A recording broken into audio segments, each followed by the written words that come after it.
साथियों नमस्कार, मैं सुनील कुमार। स्वागत है आप सभी का अपने यूट्यूब चैनल अभिप्रेरणा ई क्लासेज में। शिक्षा मनोविज्ञान की जो महत्वपूर्ण प्रश्नोत्तरी है उसके क्रम में आज अपन बात कर रहे हैं एनसीईआरटी बेस्ड क्वेश्चनों की। तो इससे पहले मैंने 2 वीडियो डाल दिए हैं और आज अपन 101 से लेकर 150 तक के क्वेश्चनों को जो क्रम है उसके जो मनोविज्ञान के क्वेश्चन अपन सोल्व करेंगे। तो अगर आप चैनल पर नए तो प्लीज़ आपसे रिक्वेस्ट है चैनल को जरूर सब्सक्राइब कर ले। देखिए शुरुआत करते हैं अपन। सबसे पहला क्वेश्चन आपके लिए है कि अभिप्रेरणा अधिगम का आधार है। ये परिभाषा किसकी है? क्रैसफील्ड, वुडवर्थ, गुड एवं सोरेनसन। तो इसका सही आंसर क्या हो जाएगा? इसका सही आंसर हो जाएगा द सोरेनसन। नेक्स्ट क्वेश्चन देखिए, जब बालक सीखने के लिए तैयार होता है तब वह अपन कह सकते हैं उसको प्रभावशाली तरीके से सीखता है। तो यह सिद्धांत किसने प्रतिपादित किया? जब बालक सीखने के लिए तैयार होता है तो वो उन चीज़ों को क्या है, प्रभावशाली तरीके से सीखता है। यह सिद्धांत किसका है? टोलमैन का, कुर्टलेविन, थॉर्नडाइक का एवं बांडुरा का। तो आप सब ने जो थॉर्नडाइक का जो नियम है, मुख्य नियम तत्परता का नियम, वो आपने पढ़ा है कि तत्परता का नियम क्या है। जब व्यक्ति किसी कार्य को करने के लिए मानसिक रूप से तैयार होता है तो कहीं ना कहीं वो सीखने के लिए आसानी होती है और दूसरी बात है कि वो चीज़ों का प्रभावशाली तरीके से करता है। तो इसका सही आंसर हो जाएगा स। नेक्स्ट क्वेश्चन है, शिक्षकों को प्रत्येक माह, ये पुनर्बलन अनुसूची से संबंधित क्वेश्चन आपके लिए एग्जाम में आने की पूरी संभावना। शिक्षकों को प्रत्येक माह के अंत में दिए जाने वाला जो अपन कह सकते हैं वेतन पुनर्बलन के किस शेड्यूल के अंतर्गत आता है? ये जो वेतन दिया जाता है कब? प्रत्येक माह के अंत में, ठीक है। और यहाँ पे महत्वपूर्ण चीज़ है कि उसको दिया क्या जा रहा है, यहाँ पे वेतन दिया जा रहा है। तो ये किसके अंतर्गत आएगा? स्थिर अनुपात अनुसूची, परिवर्त्य अंतराल अनुसूची, निश्चित अंतराल अनुसूची और चर अनुपात अनुसूची। तो यहाँ पे सबसे पहली बात यह है कि शिक्षकों को प्रत्येक माह में अंत में दिया जाने वाला जो पुनर्बलन है, ठीक है, तो वो कौन से शेड्यूल के अंतर्गत आएगा? प्रत्येक माह यहाँ पे एक अलग चीज़ है, ठीक है। तो प्रत्येक माह की बात आती है तो वो अंतराल अनुसूची के अंतर्गत आता है, ठीक है। अपन दिए जा रहा प्रत्येक माह एक समय है, समय के लिए आप कौन सी पुनर्बलन अनुसूची कहाँ मिलोगे? अंतराल। अब समय भी कौन सा? अगर निश्चित है, समय के साथ निश्चित है तो वो हो जाएगा निश्चित अंतराल अनुसूची। कौन सा हो जाएगा यहाँ पे? निश्चित अंतराल अनुसूची। तो इसका सही आंसर हो जाएगा स। नेक्स्ट क्वेश्चन देखिए। नेक्स्ट क्वेश्चन है, निम्न में से कौन अभिप्रेरणात्मक चक्र का कदम नहीं है? अभिप्रेरणा के कितने चक्र होते हैं उसमें ये क्वेश्चन है।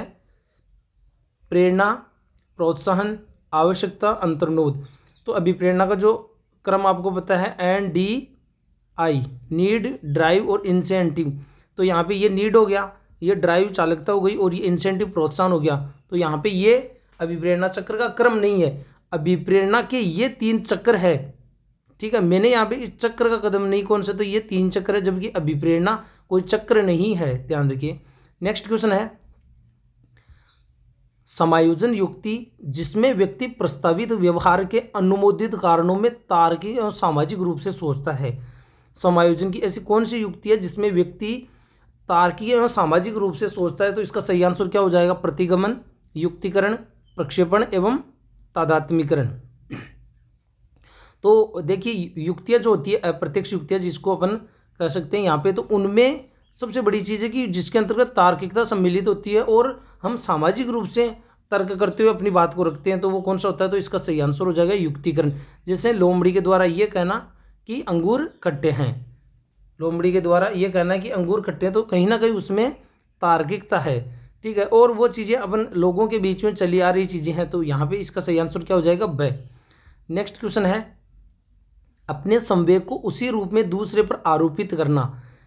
तो इसके अंतर्गत वो कौन सी युक्ति कहलाएगी? युक्तिकरण, प्रतिगमन, समन एवं विस्थापन।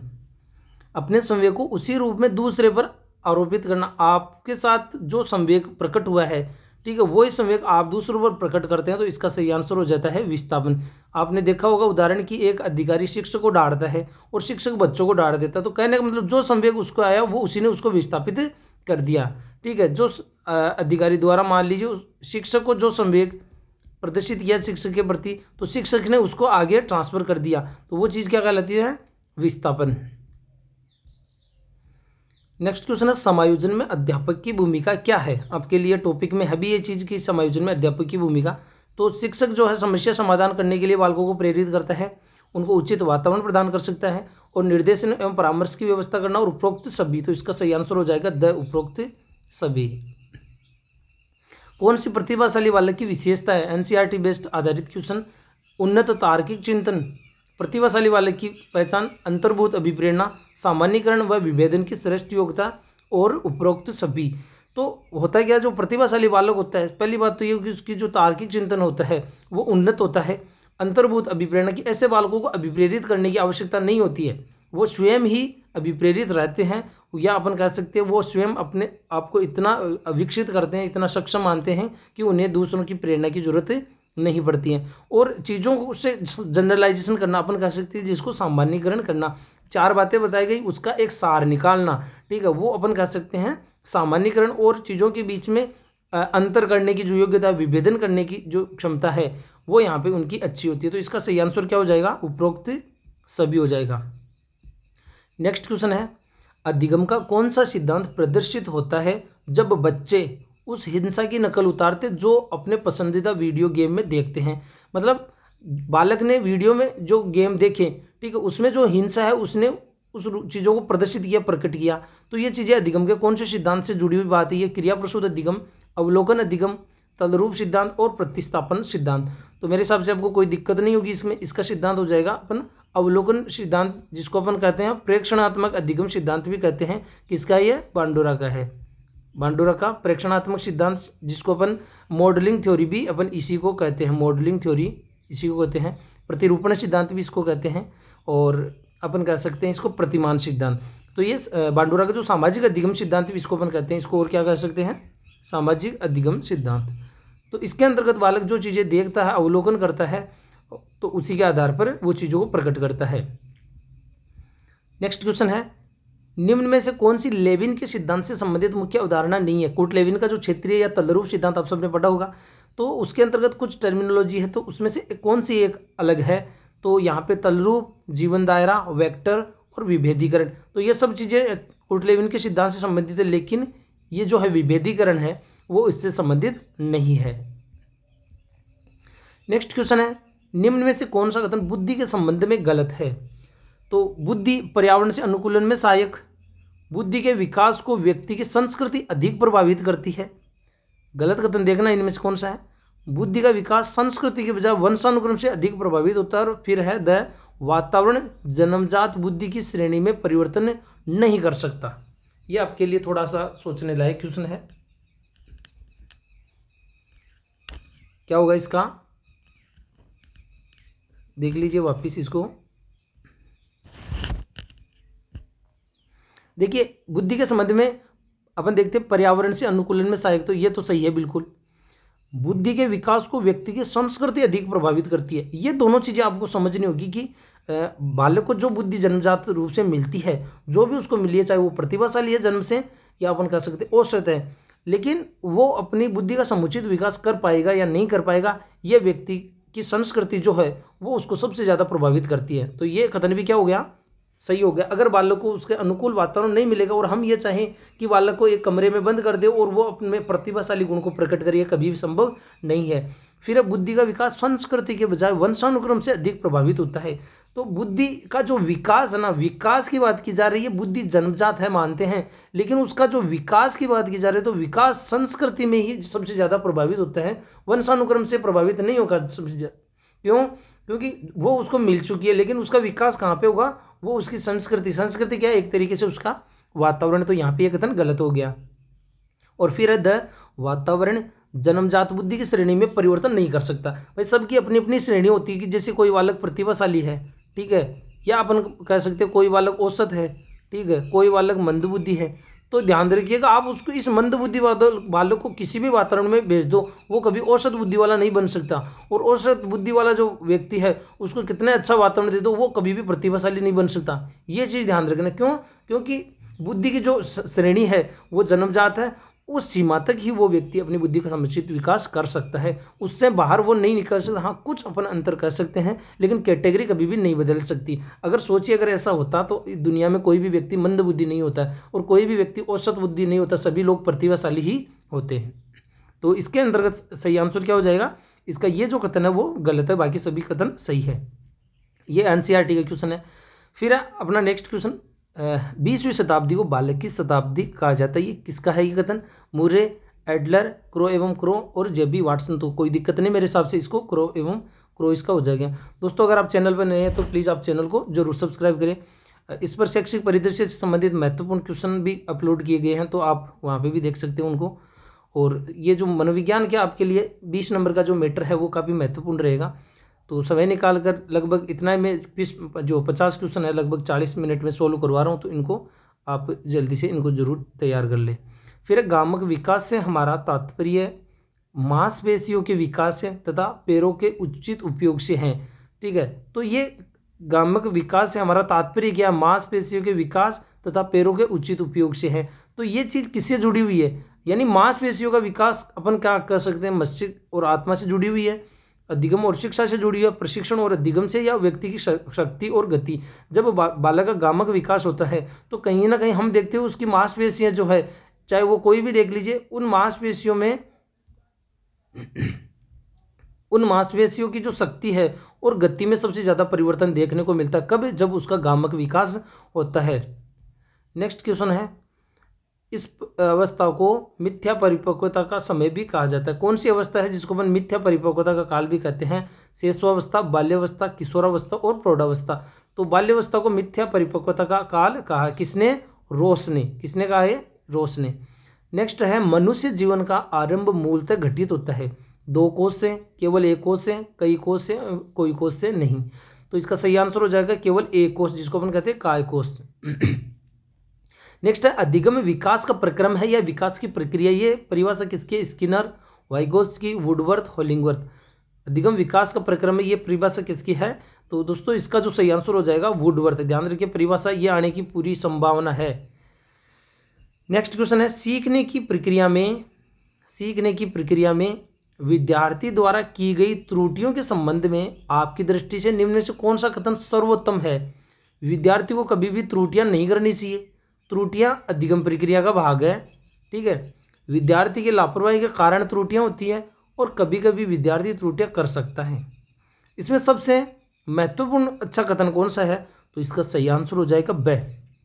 दोस्तों गलतियां जो है ना, सीखने का एक भाग है। बिना गलती किए हुए व्यक्ति कुछ नहीं सीख सकता। गलतियां कर रहा है, निश्चित रूप से वो सीख रहा है। तो गलतियां जो क्या है, अधिगम प्रक्रिया का भाग है।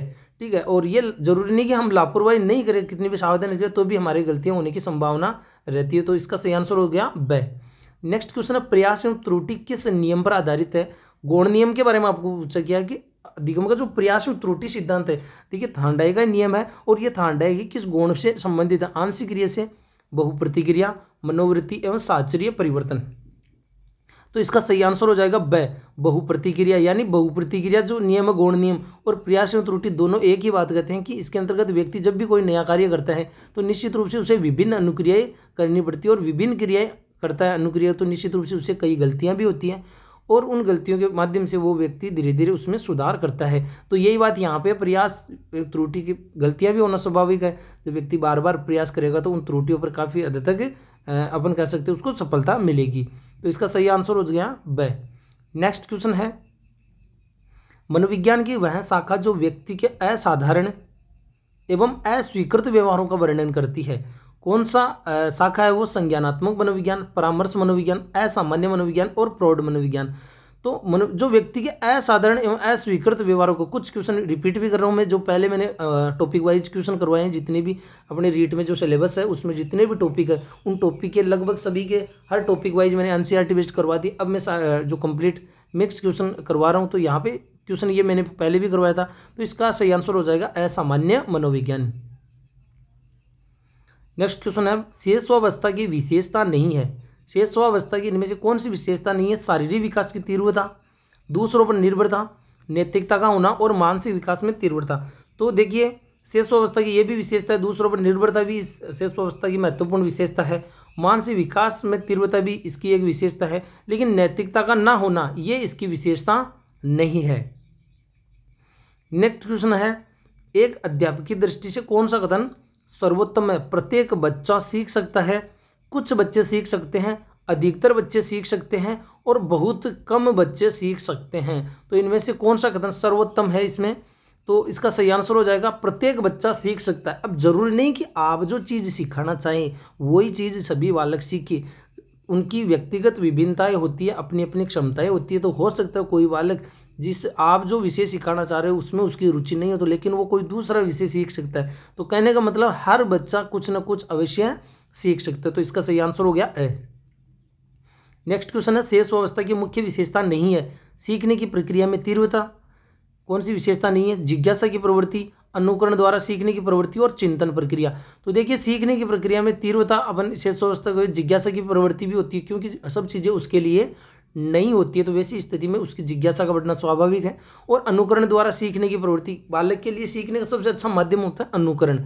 शेष अवस्था में सबसे अच्छा माध्यम क्या होता है? अनुकरण होता है। अगर आपको ये क्वेश्चन भी पूछता जाता है कि शेष अवस्था में बालक का सीखने का सबसे अच्छा माध्यम होता है अनुकरण, खेल, ये ऐसे माध्यम है जिसके माध्यम से बालक सबसे अच्छे तरीके से सीख सकता है। खेल में बहुत कुछ सीख सकता है और हम जो उसके सामने व्यवहार प्रकट करें, चाहे वो भाषा हो या हमारा व्यवहार हो, उसको वो सबसे ज़्यादा अनुकरण करते हैं। तो यहाँ पे इसकी विशेषता कौन सी नहीं है? इसका सही आंसर हो जाएगा द।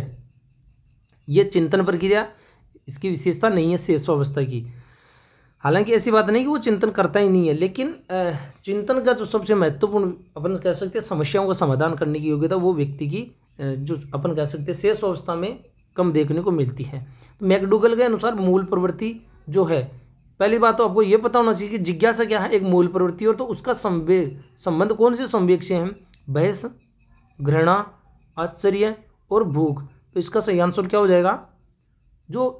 ये जो मूल प्रवृत्ति है, आपको ये पता होना चाहिए कि कोई भी मूल प्रवृत्ति है वो कब उत्पन्न होती है? जब कोई ना कोई संवेग प्रकट होता है, तो संवेग पहले प्रकट होता है और उसके पश्चात उसकी मूल प्रवृत्ति होती है। तो इसका सही आंसर हो जाएगा स, यानी पहले आश्चर्य संवेग उत्पन्न होगा और उसके बाद में उसकी मूल प्रवृत्ति क्या होगी? जिज्ञासा। नेक्स्ट क्वेश्चन, किस मनोवैज्ञानिक के अनुसार विकास सतत और धीमी प्रक्रिया है? विकास सतत और धीमी प्रक्रिया है कॉल्सनिक, पियाजे, स्किनर और हरलोक। तो कई लोग हरलोक भी आपको मिल जाएगा कई जगह, लेकिन इसका सही आंसर क्या हो जाएगा? स्किनर। विकास सतत एवं धीमी प्रक्रिया किसका कथन हो गया? स्किनर का। फिर क्वेश्चन है महत्वपूर्ण, बुद्धि परीक्षण की शैक्षिक उपयोगिता क्या है? हम शिक्षा के क्षेत्र में किसी बालक की बुद्धि का परीक्षण क्यों करते हैं? ये बड़ा क्वेश्चन है यहाँ पे। तो व्यक्तिगत विभिन्नताओं की जानकारी हेतु, व्यवसायी मार्गदर्शन हेतु, अध्यापकों के मूल्यांकन हेतु और उपरोक्त सभी। तो इसका सही आंसर क्या हो जाएगा? हम बुद्धि का परीक्षण इसलिए करते हैं क्योंकि सभी बालकों की जो बुद्धि का स्तर समान नहीं होता, तो व्यक्तिगत विभिन्नताओं का हमें पता चलेगा, उनके स्तर का पता चलेगा, तो हम उनको ध्यान में रखते हुए उनके लिए शिक्षण अधिगम प्रक्रिया आयोजित करेंगे। व्यावसायिक मार्गदर्शन में भी ये सहायक है कि उस बालक की बुद्धि के स्तर पर हम उसको कौन से व्यवसाय का चयन करने के लिए, केवल हम व्यक्ति के बुद्धि के आधार पर हम उसकी अपन कह सकते हैं व्यावसायिक मार्गदर्शन नहीं दे सकते, लेकिन फिर भी कई चीज़ें होती है कि उसकी रुचि है, उसकी अभिक्षमता है, बौद्धिक स्तर, ये सब चीज़ें उसके अंतर्गत देखने पड़ती है। और अध्यापकों के मूल्यांकन में भी बुद्धि का पता चलता, जो परीक्षण है उसका पता चलता। तो इसका सही आंसर हो जाएगा द। चैनल पर नए तो प्लीज़ आपसे रिक्वेस्ट है चैनल को जरूर सब्सक्राइब कर ले। फिर है, कौन सा उपागम व्यक्तित्व की चेतन, अर्धचेतन एवं अचेतन के आधार पर व्याख्या करता है? चेतन, अर्धचेतन एवं अचेतन के आधार पर व्याख्या करता है व्यवहारवादी उपागम, गेस्टाल्टवादी उपागम, नव फ्राइडवादी उपागम और मनोगति उपागम। तो बताइए आप इसका सही आंसर क्या होगा? देखते हैं आपकी कितनी तैयारी है। इसका जो सही आंसर हो जाएगा वो है मनोगतिक उपागम। मनोगतिक उपागम जो है वो किसका है? सिगमंड फ्राइड का है। आप ध्यान रखना, क्वेश्चन आ सकता है। मनोगतिक उपागम किसका? सिगमंड फ्राइड का है। ये बालक के चेतन, अर्धचेतन और अचेतन के आधार पर किसी भी व्यक्तित्व की व्याख्या करते हैं, और इन्होंने हालांकि सबसे ज़्यादा जो बल दिया था वो अचेतन मन पर दिया था। नेक्स्ट क्वेश्चन है, फ्राइड के अनुसार असामान्य व्यवहार जो है, किसी भी व्यक्ति का जो असामान्य हम व्यवहार देखते हैं उसका मौलिक कारण क्या है? प्रतिगमन, आंशिक दमन, पूर्ण दमन, कोई नहीं। तो इसका सही आंसर हो जाएगा पूर्ण दमन जो है बालक के असामान्य व्यवहार का बड़ा कारण होता है। होता है क्या है कि जब व्यक्ति की जो भी इच्छाएं होती है, चाहे वो जैविक इच्छाएं कोई भी हो, भूख, प्यास, काम, नींद, कोई भी जैविक इच्छाएं, अगर हम उसको आंशिक रूप से दमन करें, ठीक है, वो तो चल जाता है, लेकिन अगर हम चीज़ों को पूर्ण रूप से दमन करने की कोशिश करें, क्योंकि वो व्यक्ति की कहीं ना कहीं आवश्यकता है, उन अपन कह सकते हैं उन चीज़ों का, कोई भी उसकी आवश्यकताओं से संबंधित उनका अगर हम दमन करते हैं तो व्यक्ति के कुंठित होने की संभावना रहती है, और वही कुंठा व्यक्ति के असामान्य व्यवहार का बड़ा कारण बनती है। तो इसके अंतर्गत हो गया स। नेक्स्ट क्वेश्चन है, बाल केंद्रित शिक्षा की अवधारणा मनोविज्ञान के किस संप्रदाय ने दी?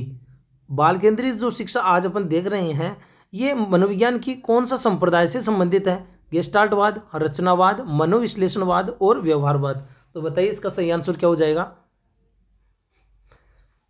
क्वेश्चन बिल्कुल अप्लाइड क्वेश्चन है, हो सकता है आपने कई जो क्वेश्चन है पहले नहीं सोल्व किए हो, इसी से पता चलेगा आपके स्तर का कि वास्तव में आपकी जो तैयारी है वो किस लेवल की है। तो दोस्तों इसका सही आंसर हो जाएगा रचनावाद है, निर्मितवाद है, वो बाल केंद्रित शिक्षा पर आधारित है। बाकी अगर अपन बात करें मनोविश्लेषणवाद है जो, वो इससे रिलेटेड नहीं है, ये बालक के व्यवहार के कारणों की बात करता है। व्यवहारवाद, गेस्टाल्टवाद ये अधिगम के तरीके हैं। रचनावाद ये कहता है कि बालक जो भी ज्ञान प्राप्त कर रहा है वो उसकी सक्रिय प्रतिक्रिया के द्वारा होता है और वह स्वयं ज्ञान का निर्माता होता है।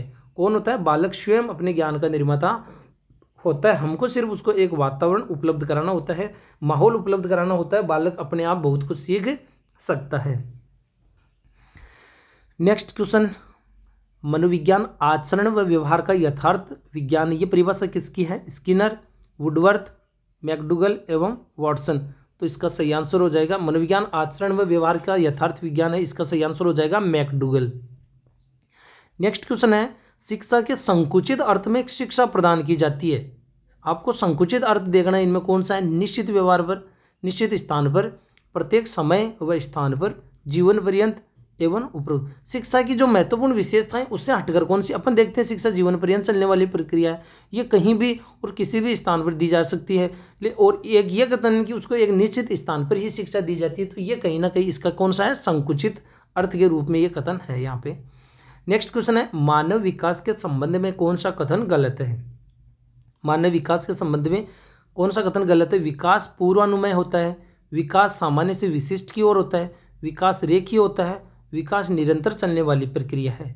तो इसका कथन कौन सा गलत है? तो देखिए, विकास पूर्वानुमेय का मतलब अपन विकास के बारे में पहले से हम अनुमान लगा लेते हैं। क्या ये कथन सही है?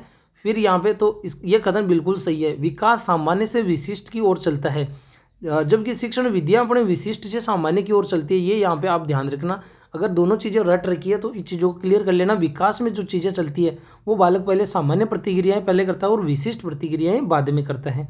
विकास रेखीय होता है, ये कथन यहाँ पे गलत है, क्योंकि विकास रेखीय नहीं होता, ना ही लंबवत होता है, जबकि वो कैसा होता है? वर्तुलाकार होता है। ये महत्वपूर्ण चीज़ ध्यान रखना, कई बार एग्जाम में ये चीज़ पूछी गई है और निश्चित रूप से क्वेश्चन पूछे जाने की संभावना है। और आप ये क्वेश्चन आप जरूर देख लेना एग्जाम में, इस टाइप का क्वेश्चन, ये जो सेम एग्जाम जो क्वेश्चन है उसकी संभावना पूरी पूरी मैं मान रहा हूँ। तो इसका हो गया विकास निरंतर चलने वाली प्रक्रिया, इसमें कोई दिक्कत ही नहीं है। फिर शिकागो क्रियात्मक परीक्षण किस प्रकार का परीक्षण है? जो आपने परीक्षण पढ़े होंगे बौद्धिक परीक्षण, उसके अंतर्गत दो प्रकार के अपने मोटे तौर पर परीक्षण चलते हैं, शाब्दिक और अशाब्दिक। तो शाब्दिक के अंतर्गत और अशाब्दिक के अंतर्गत भी दो टाइप के परीक्षण चलते हैं अपने, एक तो व्यक्तिगत और सामूहिक परीक्षण। तो यहाँ पे आपको पूछा गया कि कौन सा परीक्षण है ये शिकागो क्रियात्मक परीक्षण? व्यक्ति क्रियात्मक परीक्षण, सामूहिक शाब्दिक परीक्षण, सामूहिक अशाब्दिक परीक्षण और व्यक्ति अशाब्दिक परीक्षण। पहली चीज आप यहाँ पे एक शब्द आपको देखना है गौर से कि यहाँ पे क्रियात्मक परीक्षण है, तो कहने का मतलब क्रियात्मक जो परीक्षण होते हैं वह अशाब्दिक के अंतर्गत आते हैं। पहली बात तो ये है। अब आपके लिए दिक्कत ये है कि ये व्यक्तिगत है या सामूहिक। तो यहाँ पे पहली बात आपके लिए दो ऑप्शन अलग हो गए, एक तो ये ऑप्शन आपके लिए होगा और दूसरी संभावना है ये। कहने का मतलब उत्तर तो इन दोनों में से होगा, लेकिन ये कौन सा होगा? तो इसका सही आंसर हो जाएगा सामूहिक अशाब्दिक परीक्षण है शिकागो क्रियात्मक परीक्षण। व्यक्ति कौन कौन से हैं? पोर्टियस भूलभुलैया परीक्षण, ठीक है, पोर्टियस भूलभुलैया और वेसलर जो वैल्यू परीक्षण है, ये दोनों व्यक्तिगत परीक्षणों के अंतर्गत आते हैं। तो सही हो गया इसके अंतर्गत। नेक्स्ट क्वेश्चन, समायोजित व्यक्ति का लक्षण नहीं है। आपको देखना है इनमें से कौन सा समायोजित व्यक्ति का लक्षण नहीं है। उत्तरदायित्व स्वीकार करने में आगे रहना, आदर्श चरित्र, स्पष्ट लक्ष्य, सामाजिक विमुख। तो समायोजित व्यक्ति का कौन सा लक्षण नहीं है? सामाजिक विमुख जो कोई व्यक्ति है, समाज से विमुख रहने वाला वो व्यक्ति है, वो सामाजिक नहीं है। बाकी ये जो है उत्तरदायित्व स्वीकार करने में आगे रहना, आदर्श चरित्र, स्पष्ट लक्ष्य, ये समायोजित व्यक्ति के लक्षण हैं।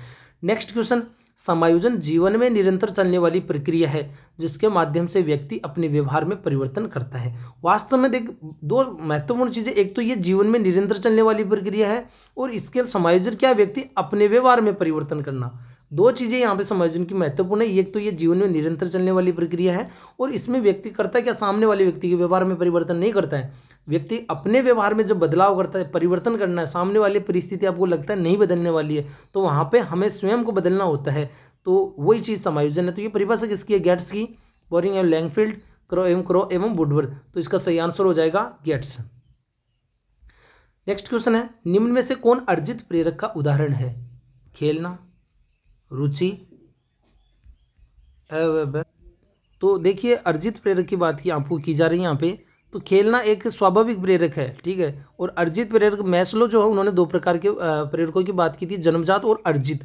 तो अर्जित के अंतर्गत उन्होंने भी दो प्रकार बांटे थे, एक तो सामाजिक और एक व्यक्तिगत। तो रुचि जो है एक व्यक्तिगत प्रेरक है, इसको अपन ने अर्जित प्रेरक भी कह सकते हैं और व्यक्तिगत प्रेरक भी कह सकते हैं। इसका सही आंसर क्या हो जाएगा, ब।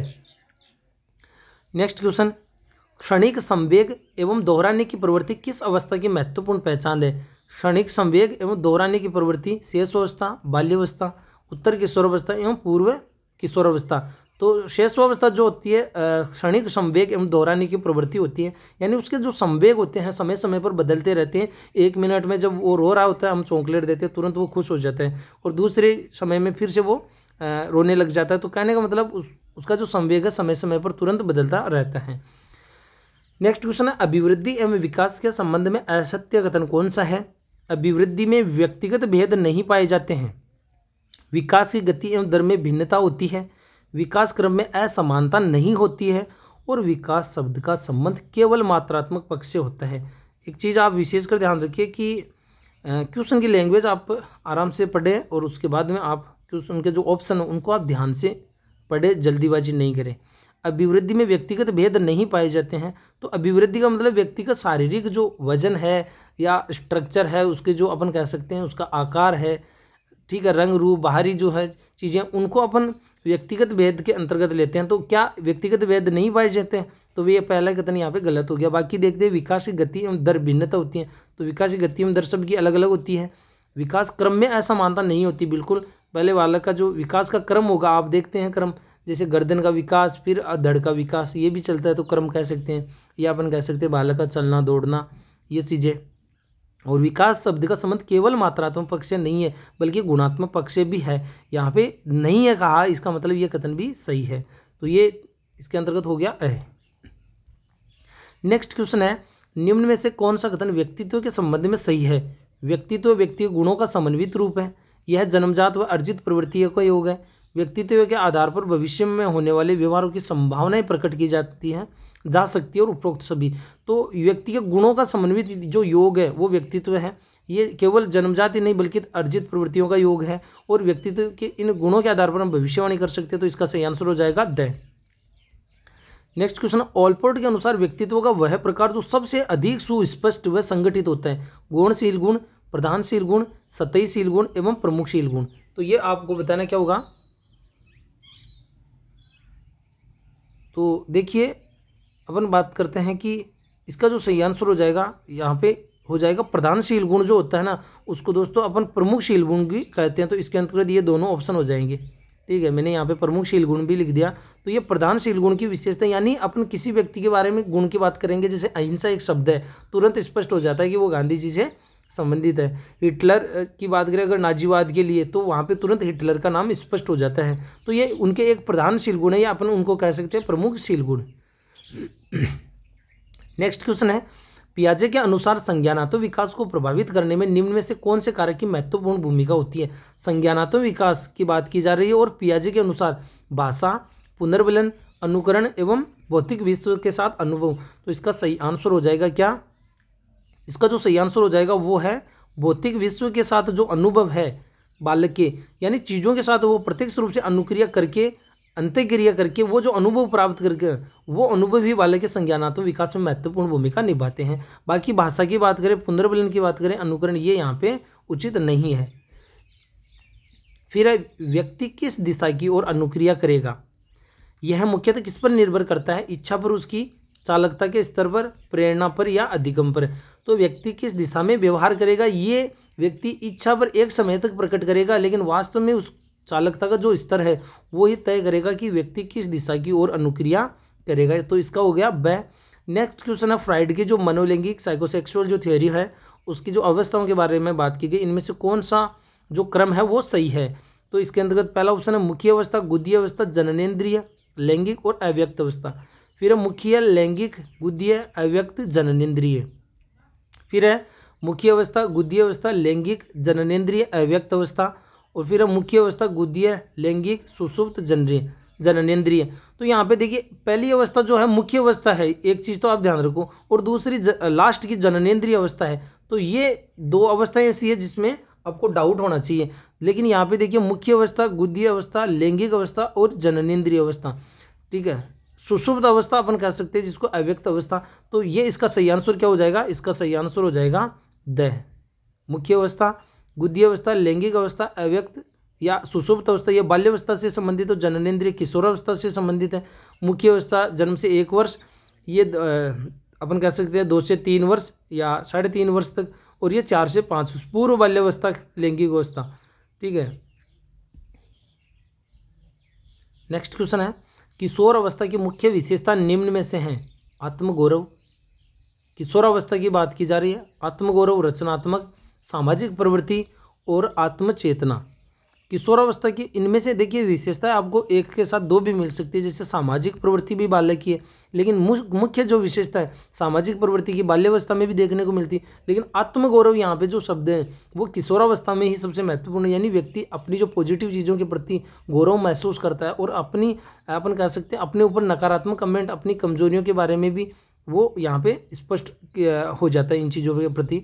नेक्स्ट क्वेश्चन है विकास व्यक्ति में नवीन विशेषताएं और योग्यताएं प्रस्फुटित करता है। यह कथन किसका, हर्लो का, जेम्स ड्रेवर, मैकडूगल और मुनरो। विकास व्यक्ति में नवीन विशेषताएं और योग्यताएं प्रस्फुटित करता है, तो इसकी सही ये जो परिभाषा ये हर्लो की परिभाषा है। नेक्स्ट क्वेश्चन है जिस प्रक्रिया में व्यक्ति मानव के लिए परस्पर निर्भर होकर व्यवहार करना सीखता है, कौन सी प्रक्रिया है जिसमें व्यक्ति दूसरों पर निर्भर होकर व्यवहार करना सीखता है या उसके लिए चीज़ें जरूरी होती है। तो यह कौन सा, सामाजिकरण, भाषा विकास, व्यक्तिगत मूल्य एवं सामाजिक परिपक्वता। जिस प्रक्रिया में यहाँ पे प्रक्रिया की बात की तो वो सामाजिकरण एक प्रक्रिया है, ठीक है। तो सामाजिक जो प्रक्रिया है इसके माध्यम से व्यक्ति में सामाजिक परिपक्वता का आगे जाकर गुण प्रकट होता है। तो ये प्रक्रिया कौन सी हो गई, सामाजिक सोशलाइजेशन। सुपर ईगो का विकास, इड ईगो और सुपर ईगो का विकास मनोलैंगिक अवस्था में सबसे अधिक होता है। तो मनोलैंगिक विकास की अवस्थाएं भी आपके सामने हैं, और यहाँ पे ये भी है कि सुपर ईगो जो है वो कब होता है। तो आपको एक चीज़ ध्यान रखना, सुपर ईगो जो किशोरावस्था का महत्वपूर्ण गुण है, तो ये कौन सी अवस्था होगी, गुद्दीय अवस्था, अव्यक्त अवस्था, जननेंद्रिय अवस्था और यौन प्रधान अवस्था। तो ये तो प्रारंभिक समय की है, गुद्दीय अवस्था है, अव्यक्त अवस्था बाल्यावस्था से ये भी है जो अपन कह सकते हैं बाल्यावस्था से संबंधित है। लेकिन जो जननेंद्रिय अवस्था यहाँ पे सही, इसका सही आंसर हो जाएगा, उसके अंतर्गत बालक में सुपर ईगो का विकास होता है। नेक्स्ट क्वेश्चन है किस मनोवैज्ञानिक ने कहा था कि चेतन मन के साथ अचेतन मन पर भी ध्यान देना चाहिए। वॉटसन, वुडवर्थ, टाइडमैन एवं फ्राइड। तो आपको इस चीज़ को ध्यान रखना है, इसके बारे में सबसे ज़्यादा जो बल दिया था, इस पर चर्चा की थी, अपने सिद्धांत दिए थे, उनके लिए एक अपनी अलग पहचान रखने वाले कौन मनोवैज्ञानिक थे, सिगमंड फ्राइड। और नेक्स्ट क्वेश्चन निम्न में से कौन सी व्यक्तित्व की प्रक्षेपी विधि नहीं है। रोजन चित्रगत कुंठा परीक्षण, कथानक बोध परीक्षण, सम्मोहन विधि और वाक्य पूर्ति परीक्षण।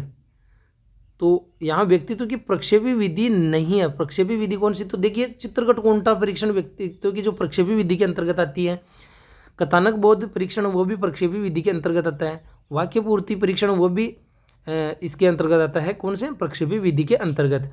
लेकिन आपको ये चीज़ ध्यान होगा कि रोजनवेग जो परीक्षण है ये भी व्यक्तित्व परीक्षण की जो प्रक्षेपी विधियों के अंतर्गत आता है, लेकिन जो सम्मोहन विधि है वो इसके अंतर्गत नहीं आती है। चलिए नेक्स्ट क्वेश्चन देखते हैं। दोस्तों आज के जो 50 क्वेश्चन है अपन ने देख लिए, लगभग अपन ने 35 मिनट में इनको कवर कर लिया है। नेक्स्ट क्वेश्चन, भारत में बुद्धि परीक्षणों का सर्वप्रथम प्रयोग करने का जो श्रेय किसको जाता है, जालोटा को, CH राइस को, भाटिया को एवं SK कुलश्रेष्ठ को। तो ये क्वेश्चन आप बताओ इसका सही आंसर क्या होगा। बुद्धि परीक्षणों का सर्वप्रथम प्रयोग करने का जो श्रेय जाता है वो जाता है CH राइस को, CH राइस को। और अपना अंतिम क्वेश्चन है वो है अनुबंधन स्थापित करने के बाद यदि बार बार अनुबंधित उद्दीपक ही उपस्थित किया जाए तो अंततोगत्वा अनुबंधित अनुक्रिया का बंद हो जाना क्या कहलाता है। बाह्य अवरोध, विलंब अवरोध, आंतरिक अवरोध और विलोपन।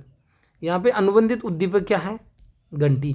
तो केवल हम घंटी बार बार बजाएंगे तो वैसी स्थिति में उसकी जो अनुबंधित अनुक्रिया क्या है, लार का आना बंद हो जाता है। और ये जो लार का आना बंद होना जो क्या कहलाता है, यहाँ पे विलोपन कहलाता है। तो ये थे आज के अपने महत्वपूर्ण 50 क्वेश्चन। कैसे लगे आपको और कमेंट करके जरूर बताएं और अपने दोस्तों तक भी इनको जरूर शेयर करें। और अगर आप चैनल पर नए हैं तो प्लीज़ आपसे रिक्वेस्ट है, चैनल को जरूर सब्सक्राइब कर ले। धन्यवाद।